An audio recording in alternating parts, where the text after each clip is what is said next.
Kamusta at magandang araw sa inyong lahat.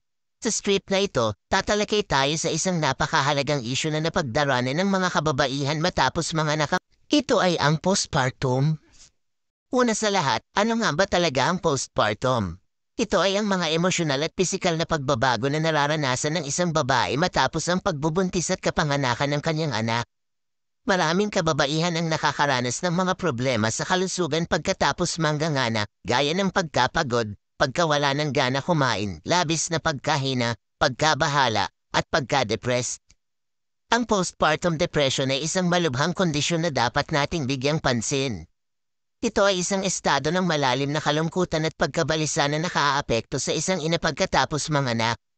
Ito ay hindi lamang isang regular na pagkabahala o pagkaramdam ng kalungkutan, ngunit ito ay isang estado ng hinaharap na kawalan ng pag-asa at walang wakas na lungkot. Ang mga epekto ng postpartum depression ay maaaring humantong sa isang babae na mawalan ng interes sa pag-aalaga sa kanyang anak at maaari rin itong makaapekto sa relasyon sa kanyang partner at iba pang miyembro ng pamilya.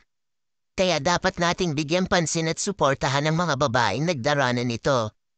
Ngunit huwag nating kalimutan na hindi lahat ng mga kababaihan ay nagkakaroon ng postpartum depression. Maraming salitang pangkalusugan ang maaaring makatulong para labanan ang mga problema sa kalusugan na ito.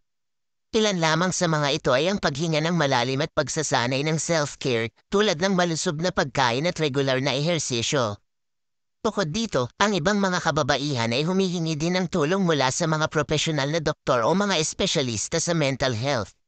Ang malasakit mula sa mga taong malalapit sa kanila, tulad ng pamilya at mga kaibigan, ay isang mahalagang pagsasagawa na maaari ring makatulong sa pagharap ng isang babae sa postpartum depression. Upang labanan ang postpartum, kinakailangan din ng pag-unawa at pagtanggap mula sa lipunan. Dapat nating itaguyod ang kamalayan sa mga isyong pangkalusugang mental at gawing bukas ang usapin ukol dito.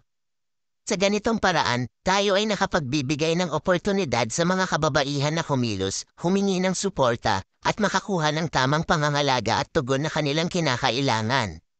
Ang postpartum ay isang realidad ng buhay, ngunit sa pagbibigay ng suporta at pag-unawa, maaari nating malabanan ito at magpatuloy sa isang mas malusog at masaya na mga buhay.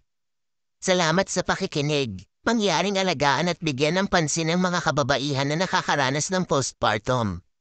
Tayo ay magtulungan upang mabigyan sila ng tamang suporta at pangangalaga. Maraming salamat at mabuhay tayong lahat.